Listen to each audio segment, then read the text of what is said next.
বিশেষ ঘোষণা। আরামবাগ থানার পক্ষ থেকে সমস্ত জনসাধারণকে জানানো যাচ্ছে যে আসন্ন লোকসভা গণনা ও তার পরবর্তী হিংসার কথা মাথায় রেখে মহামান্য মহকুমা শাসকের নির্দেশে যে জায়গাগুলোতে 144 ধারা জারি করা হয়েছে আগামীকাল সকাল 6টা থেকে বলবৎ থাকবে। তাই সমগ্রবাসীকে প্রশাসনের পক্ষ থেকে সতর্ক করা হচ্ছে যে 144 ধারার নিয়মাবলী মেনে চলুন। অযথা কোথাও জমায়েত হবেন না। 5 বা তার বেশি লোকজন একসঙ্গে জমায়েত করবেন না।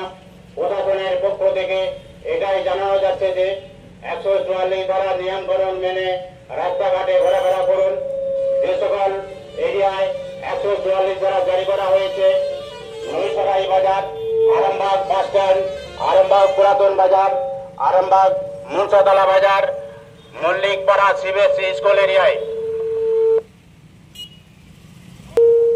আরামবাগ থানার পক্ষ থেকে সমস্ত জনসাধারণকে জানানো যাচ্ছে যে আসন্ন লোকসভা গণনা ও তার পরবর্তী হিংসার কথা মাথায় রেখে মহামান্য মহকুমা শাসকের নির্দেশে যে জায়গাগুলোতে 144 ধারা জারি করা হয়েছে আগামীকাল সকাল 6টা থেকে বলবৎ থাকিবে। তাই সমগ্রবাসীকে প্রশাসনের পক্ষ থেকে সতর্ক করা হচ্ছে যে 144 ধারার নিয়মাবলী মেনে চলুন। অযথা কোথাও জমায়েত হবেন না। 5 বা তার বেশি লোকজন একসঙ্গে জমায়েত করবেন না। প্রশাসনের পক্ষ থেকে এটাই জানানো যাচ্ছে যে 144 ধারার নিয়মকানুন মেনে রাস্তাঘাটে চলাফেরা করুন। যে সকল এরিয়ায় 144 ধারা জারি করা হয়েছে আরামবাগ বাস স্ট্যান্ড, আরামবাগ নৈসরাই বাজার, আরামবাগ পুরাতন বাজার, আরামবাগ মুন্সাতলা বাজার, আরামবাগ মল্লিকপাড়া সিবিএসসি স্কুল এরিয়ায়। নমস্কার।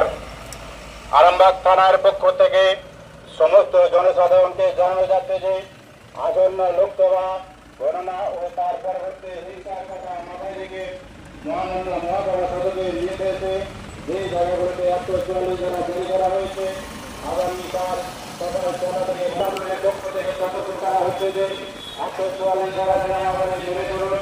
অযথা কোথাও জমায়েত হবে না। 5 বা তার বেশি লোকজন